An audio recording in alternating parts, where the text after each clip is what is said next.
Live from Washington, D.C., it's The Larry King Show.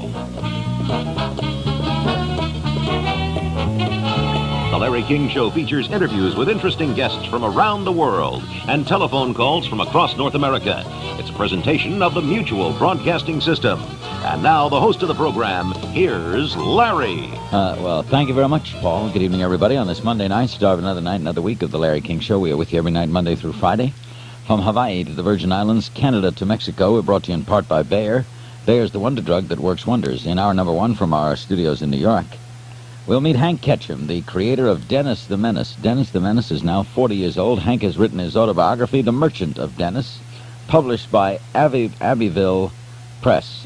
It is the story of Hank Ketcham. It is the story as well of Dennis the Menace. In hour number two, Thomas Nazario will be with us. He's an attorney and one of four people responsible for the new and very important book, In Defense of Children, Understanding the Rights, Needs, and Interests of the Child, a resource book for parents and professionals. We'll meet Mr. Nazario in hour number two. A couple of quick notes and then Hank Ketcham. Jackie Collins is with us tomorrow night. Her newest bestseller is Lady Boss, and Stephen Kuntz is also aboard. Marriott Hartley will be here on Wednesday, John Rappaport on Thursday, and then Friday night from our studios in New York, James Brown and Steve O'Donnell. This program airs nightly Monday through Friday from Hawaii to the Virgin Islands, Canada to Mexico, and it's always a great pleasure to welcome you aboard and to welcome to our microphones Hank Ketcham. Hello, Larry. Hello, Hank. Thanks for being with us. The creator of Dennis the Menace has written his autobiography, The Merchant of Dennis. It is published by Abbeville Press. What took so long? Well, you only write one of these, you know, and there's no such thing as a young philosopher, a young author of autobiographies. You wait until you have something to write about, and I guess that about 3 years ago, I had enough material to make one work. Before Dennis, what was Hank Ketcham drawing? I was drawing stuff for the magazines like Collier's and Saturday Evening Post and the New Yorker, freelance stuff, the little panels that used to appear in the back of those magazines. Mm-hmm. And prior to that, I was drawing stuff for the U.S. Navy down in your town in Washington, D.C., drawing a lot of pictures and writing to sell war bonds. Can a cartoonist, like when you were describing life with Collier's and the New Yorker, can you make a living doing that? Sure. Just freelancing? Yeah, not an exorbitant living, but you can pay the bills and buy baby a new pair of shoes. It's I remember when I got out of the Navy, the first year I was freelancing, I made $11,000. And that was in 1946, and I thought, boy, that's really great. And I never went back to Disney's where I was before the war, so I just kept at it. And no, the bigger money is in the syndication. Life for that kind of cartoonist, the cartoonist is acceptance and rejection all the time, right? All the time. You paper the walls of the rejection slips, and you get a little immune to it. And you spend a lot of time in the post office waiting for the mail to come in. Is the New Yorker considered the magazine to get in? It was, and probably still is, for that matter. I haven't followed it closely, but it's changed hands, and it's changed its whole chemistry in the last number of years. But certainly when I was working the beat, the New Yorker was the mecca for cartoonists. How did Dennis the Menace come about? Well, when opportunity knocked, I was sitting in my studio with a pencil in my hand, and it happened when I was sitting at the studio at my drawing board. Where was this, by the way? I was in Carmel, California. Mm-hmm. And my wife came in and banged her little fist on my drawing board and said, "Your kid is a menace," and wheeled and went out, slamming the door behind her. And I couldn't understand why was she so upset. And I thought, Dennis, a menace? That's too good. The two words came together in a big boing, and I was in business. I told her to clean it up. I had some drawing to do, and I whipped out a lot of kid gags and put them in an envelope and sent it to New York to my agent, and in a few weeks we were in business. That was 40 years ago this October. How old was your son at the time? He was about 4 and doing his 4-year-old thing, and he was no more menacing than any other kid next door, but kids at that age certainly make it tough for their parents. Dennis the Menace has remained what age? He's 5. Every birthday he's 6, and he'd blow the candles out and he's 5 again. He's a continual 5. Yeah, he has to. Now, as I remember, help me if I'm wrong. All right. Dennis the Menace was an instant hit. Well, it started out with about 18 newspapers, and then did the meteoric rise. And in the first year, we were at 100 top markets. What was the one in New York? Because I remember as a New kid- York Post. Yeah, and I remember the first time I saw it in the Post, I loved that strip, and it was like forever. Yeah. Well, we were both young, Larry, and laughed at anything. And it was good. And I didn't know him in those days. He's just a little kid, and I was making jokes about a little kid and his parents. And then, as you get into it every day, I find asking myself, well, who is this kid, and who are his parents? And I started looking around and started to get to know them in depth, and started to find out how much the father made, and was the mother going to work, and who were the neighbors, and how about his friends. And I had to fill out the whole cast of characters so I'd know who was doing the talking, and that often is more important than what is said. And how big has Dennis gotten? He's in 1,000 newspapers in 14 languages and 48 countries.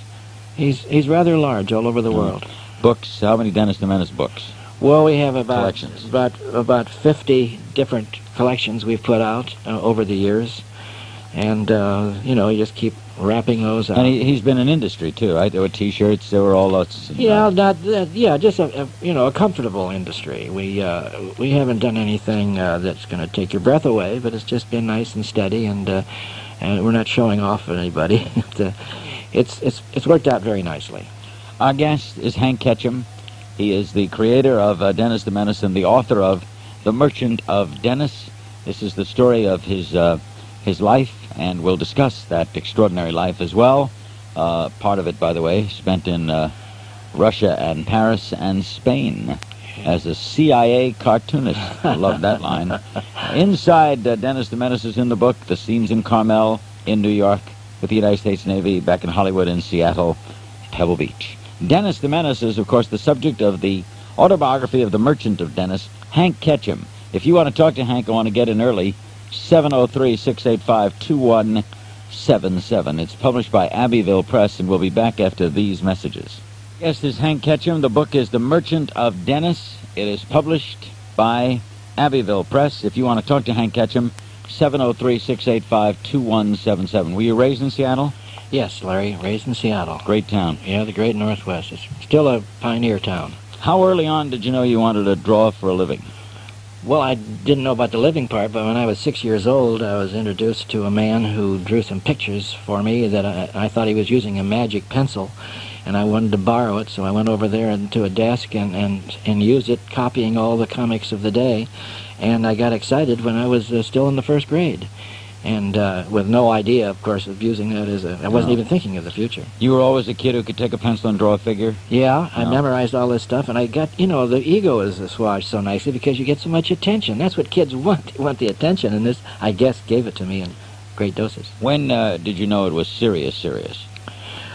I think when I saw Disney's Three Little Pigs, which was one of the big blockbusters that he produced, and color, and I thought, boy, I was turned on by that animation and all that fun, and I said, that's what I want to do. I want to be a cartoonist with working for Walt Disney. And I So you were thinking in film only? I was, sure. Anything that I could do to in drawing, to be a part of it. I wasn't even thinking of income or future or anything. It was so exciting, I wanted to be mixed up in it. So I set those sights, and actually didn't quite complete my first year at the University of Washington to go rushing down here to help Walt finish up Pinocchio. But it didn't turn out that way. It took me, he wasn't hiring at that time, and so I wandered around and finally wound up at Walt Lance and got involved in animation there, drawing Andy Panda for a couple of years, and then when Walt needed people to help clean up Pinocchio, I went over there on a temporary basis and stayed there. How long? I stayed there until the war started in 41.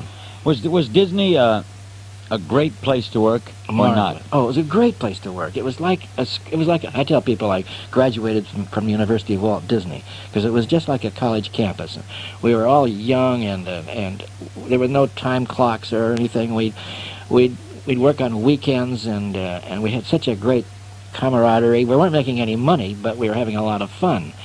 And then He was not notorious as a high payer. No, he wasn't. And then the war in Europe started cooking up in 38, and that boom went half of his market. So then he really wasn't in a good position. Plus, he was on the hook for a big new studio in Burbank. But unfortunately, a strike happened there. Some of the older guys were a little tight-lipped about all of this penurious business that Walt was pulling, and so we went on strike, which is terrible.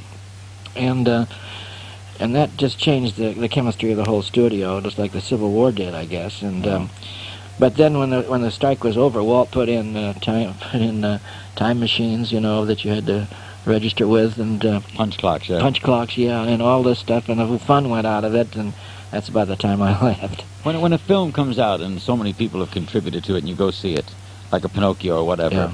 Do you get a personal kick? Oh, sure. You're a part of that. You're a part of that. You know all the pictures, the drawings that you've made, and you kind of walk in lockstep with all of your pals that are some great talent, and you just feel like a member of a football team that won the national award. It's just marvelous. And what do you think of something like The Simpsons? Well, I think the graphics are funny. I don't think the content is very amusing. I would like to see something more wholesome than what they do. But to the eye, they're very, very funny. Well drawn? Well drawn in a very grotesque, cartoony way. Yeah, you can understand what they are, but they're so odd that they get your attention. It's not my bag, but it seems to be working for them. I just wish they'd clean it up a little bit. Our guest is Hank Ketcham, and we'll talk about cartooning in print. His book is just published by Abbeville, The Merchant of Dennis. First, these messages. Our guest is Hank Ketcham, creator of Dennis the Menace, author of The Merchant of Dennis, published by Abbeville. Coming out of the war, you started to do print during the war? Yeah, during the war in Washington, D.C., they needed the Secretary's office had a war bond division. They were trying to sell as many war bonds as they could to the naval personnel, and they needed magazines, and they needed booklets, and they needed cartoons. Also, they needed things like food conservation posters, and I was one of the few resident cartoonists early on, and I was put to work immediately, and that kept me in Washington for 4 hot and cold years. What took you overseas so long after Dennis? Well, I'd never been abroad before, and I have a profession where you can work ahead and travel as long as you can meet your deadlines, and actually live anywhere you want to live, as long as there's an airplane to take you back. So I thought, well, let's try Europe. Only I don't want to do the usual London, Paris, Rome thing. I think I'll go to Russia. Well, I thought, well, why not have a humor exchange with these people? It was during Eisenhower's administration. He was very big on the exchange bit, and I knew that they had some great artists over there. And I thought, well, if we can laugh together, maybe we can understand each other a little bit better. And Washington thought it was a noble idea and applauded and opened up a lot of embassies and consulate offices to me. And I went over there on that basis to form a humor exchange. How'd it work? When I finally got out of the USSR, Gary Powers was shot down in his U-2, and that froze everything. Now, you spent a lot of time in Geneva, right? 18 years in Geneva. Why?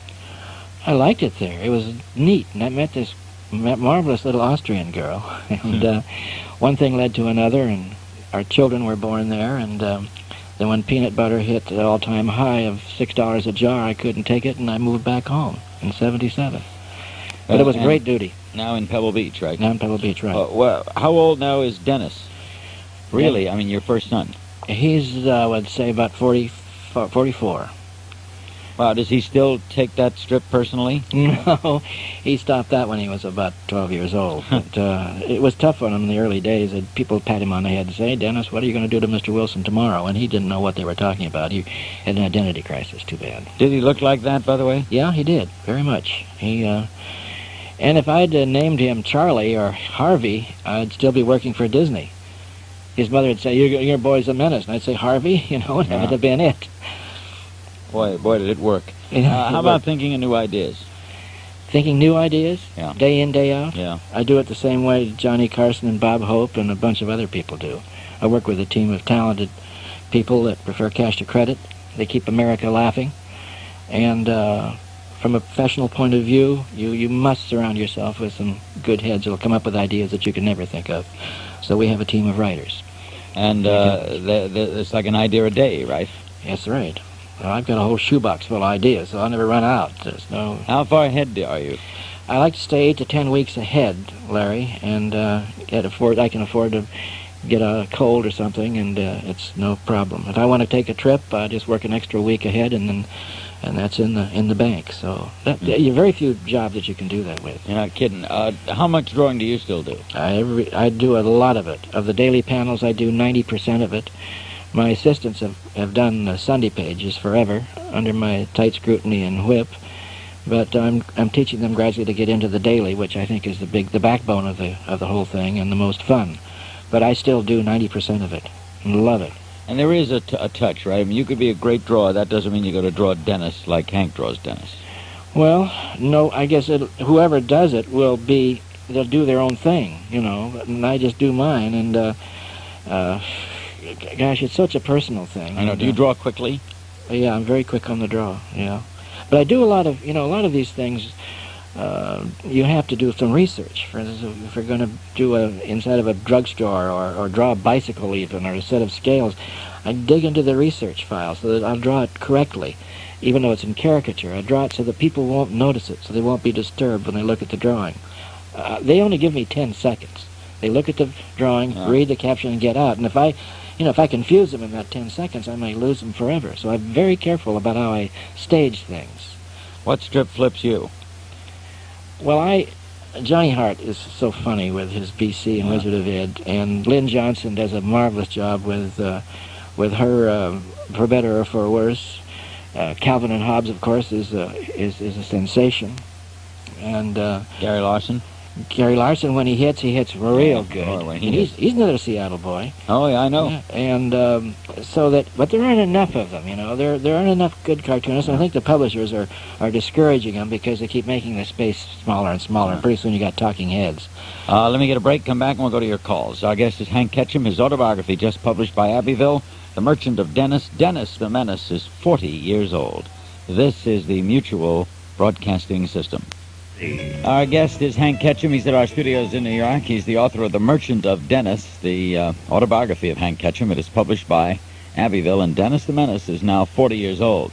We're ready to go to your phone calls at 703-685-2177. Montreal, hello. Good evening to you both. Hi. Good evening. Hank, I knew Walter for many years. We played a lot of golf together at Lakeside. Walt Lance? Yeah, Walter. Oh.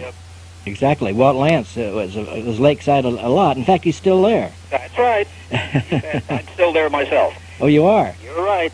Who's this? It's Jim speaking from Montreal. Okay, Jim. Yeah. What's the question, Jim? The question, I was wondering who did the voice for Andy Panda?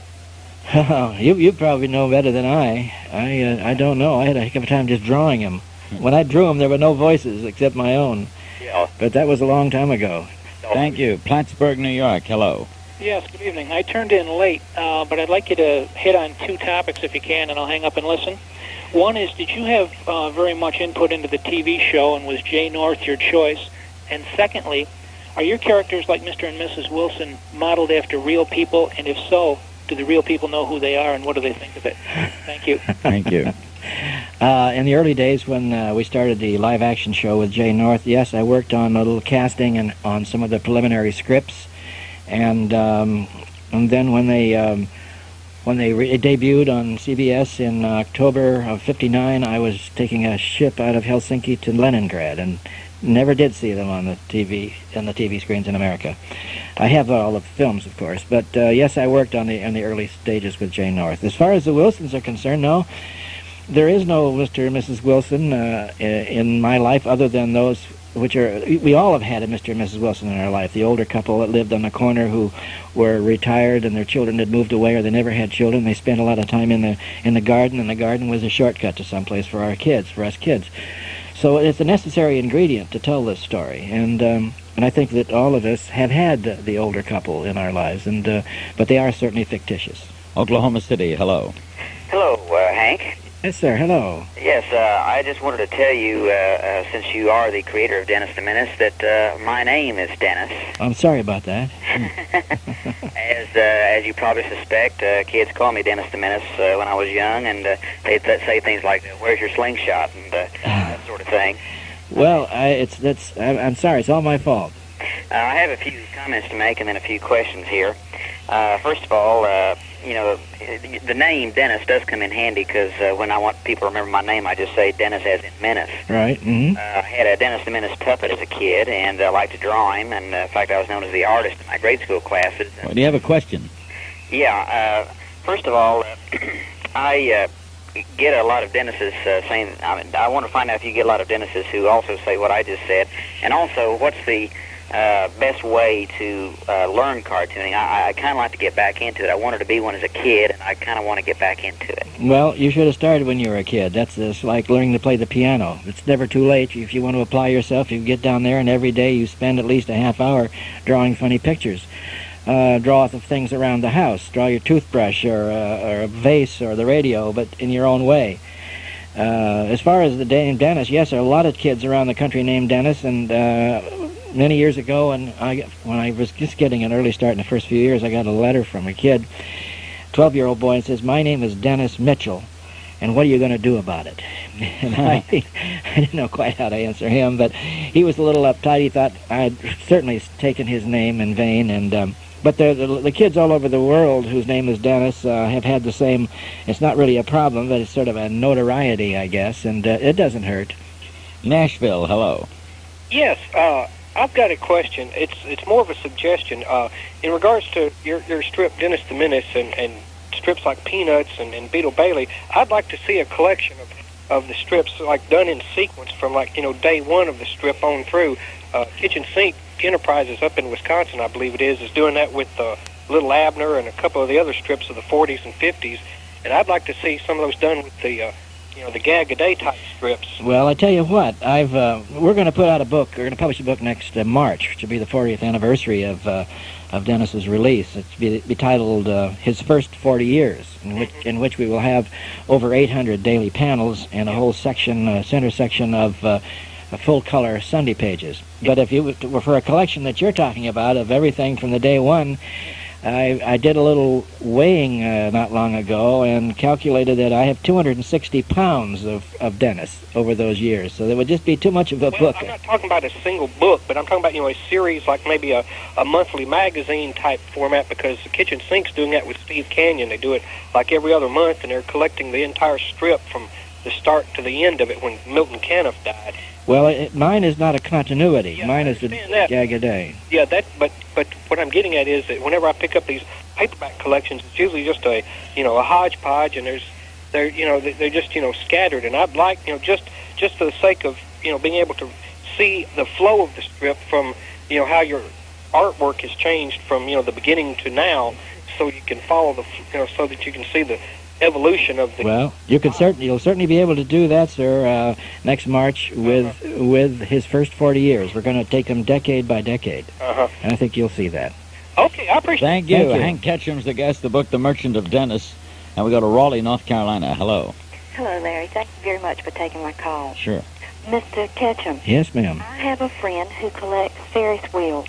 He has in his possession a 2 or 3 foot high cardboard Ferris wheel that I think that you did the artwork on. Really? It is a U.S. Kids commercial product that they used in advertising, and it was probably done in the 40s or maybe early 50s. Could be earlier. Do you remember ever doing anything like that? No, I don't. But it just smacks of you. When I saw it, I went, my God! Well, I've been going around in circles, but I don't remember that one. However, it's nice that I'm reminded and remembered for it. Are there imitators in your world? Oh, of course. In the cartooning world, Hank? Yeah, I guess, yeah, there were, particularly in the early days, in the first 10 years. Kids would jump in with all kinds of clones that they were trying to settle, and some of them got away with it, and my legal people put them out of business quickly. But yes, they got in there and tried to do their best. But now if I could find somebody, I'd put them to work. Our guest is Hank Ketchum. The book is The Merchant of Dennis from Abbeville. At the top of the hour, attorney Thomas Nazario, co-author of In Defense of Children. Back after these messages.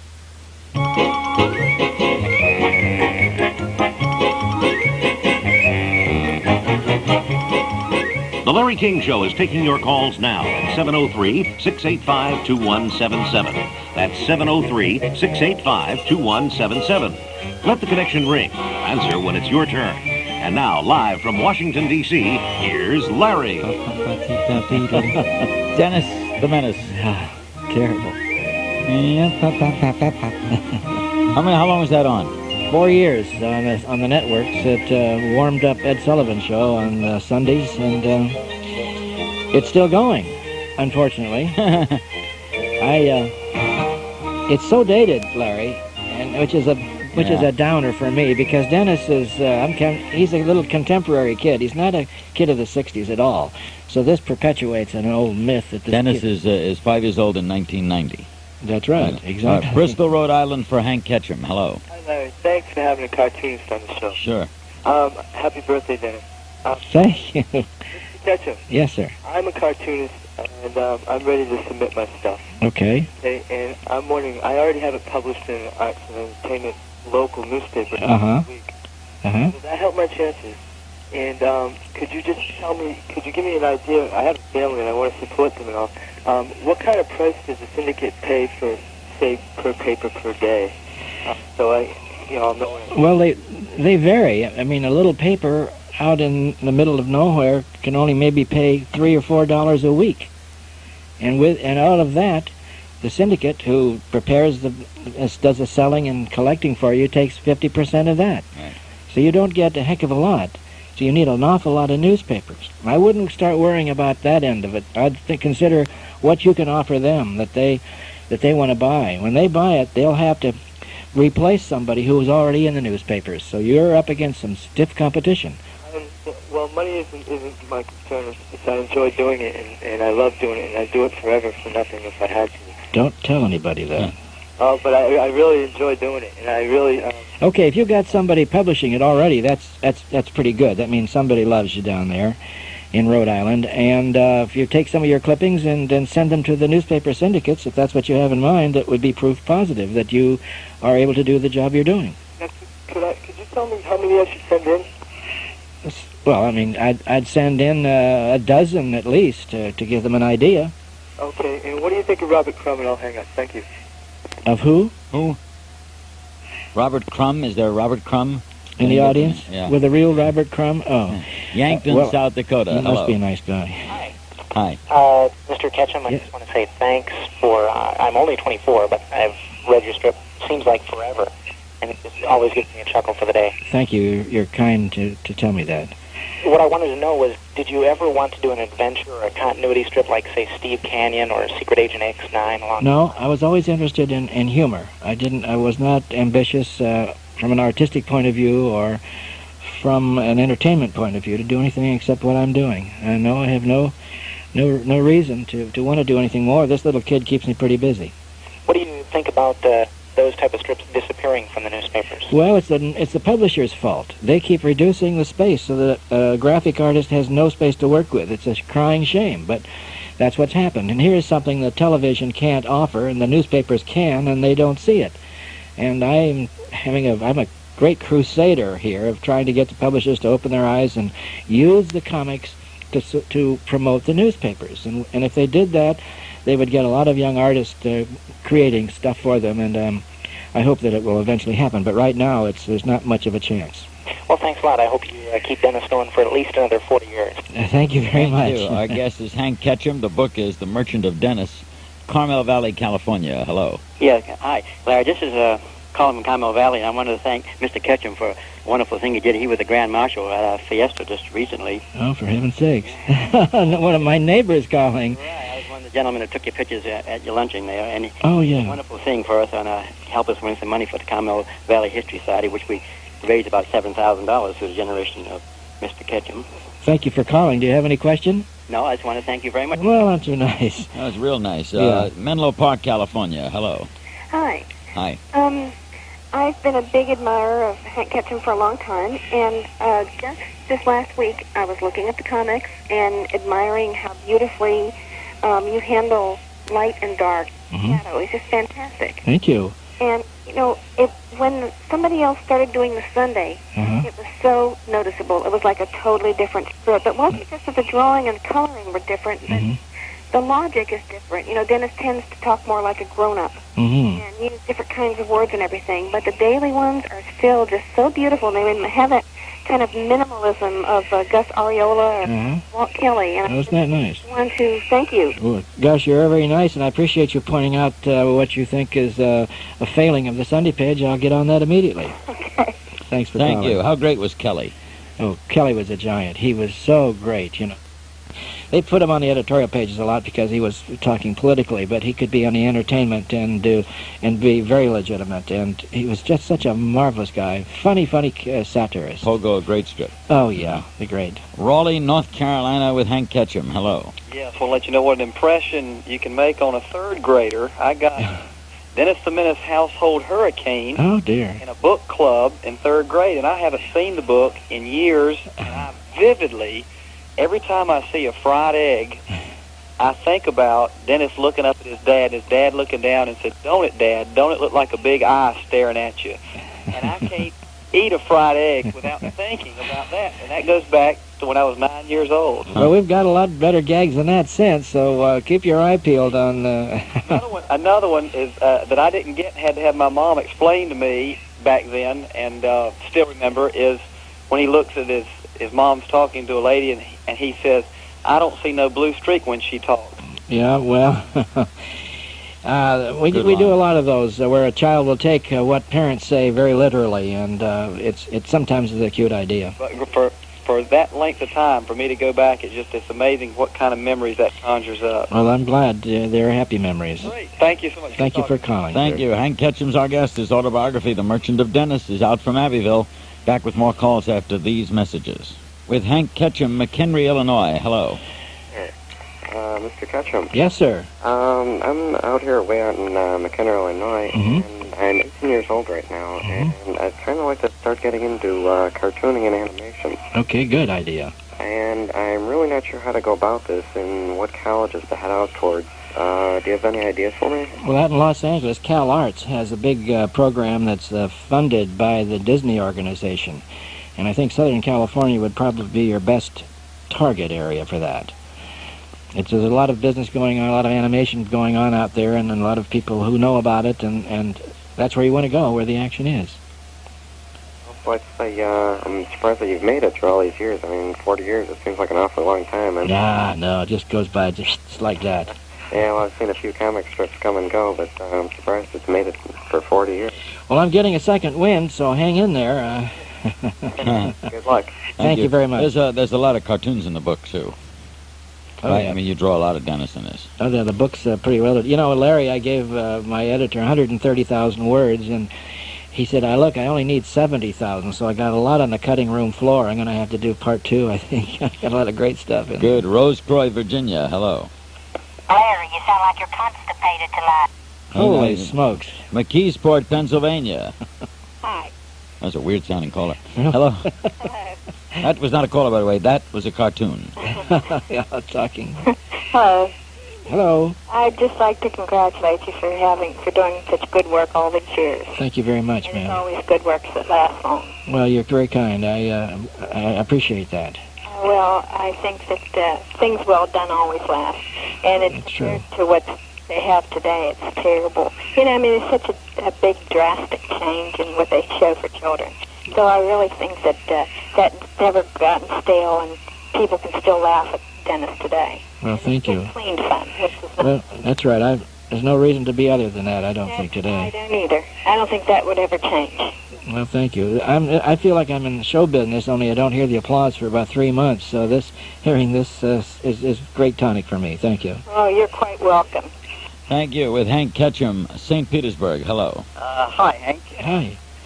I hope I'm not speaking out of school, but back in '56, when I was studying Russian at the Army Language School at Monterey, a few buddies and I went down over the hill to a place called the Gilded Cage. Oh, yes? You were sitting on the other side of the bar, and the only thing I had was my 1955 Pennsylvania driver's license, and you sketched yourself and Dennis on the back of it. I did? And I'll never forget that. What was I doing in a place like that, I wonder? Same thing we were doing.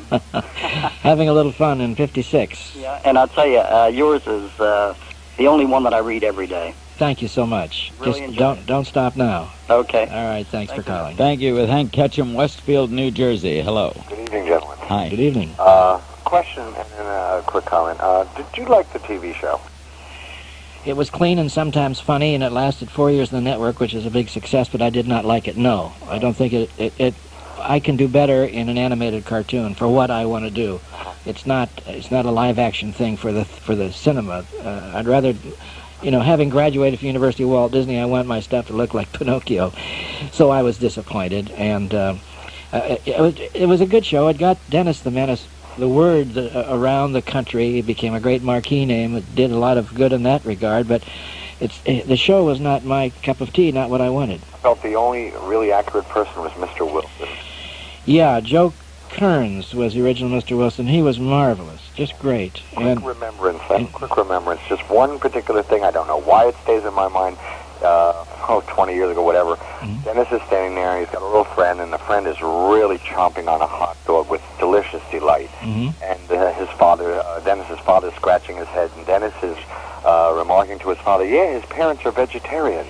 Yeah. Oh, that's right. Yeah, that does go back a little bit. Yeah. We did quite a few of those. We touch on all kinds of subjects. Yeah. Well, thanks a lot. Thank you for calling. Thank you. You ever get tired of drawing him? No, I really don't, because he's a real little kid, and I like to put life into him with a pencil. I have a lot of fun. I touch on theology a little bit, and it's a great place for humor. And because as this only child, sometimes he wants to talk to somebody who's not his parents. He doesn't want them involved, and his dog and his teddy bear listen pretty well. But when he really is in a bind, he likes to talk to the Lord, and I have him down there praying by his bed, and the ultimate confession is, "Well, God, I goofed again." And then he says, "Oh, and about this morning, if you look at the instant replay, you'll see that it wasn't my fault." Hey, Hank, great pleasure having you with us. Much success with Larry, this book. You are so kind. Thank you. One of my favorite people, Hank Ketchum.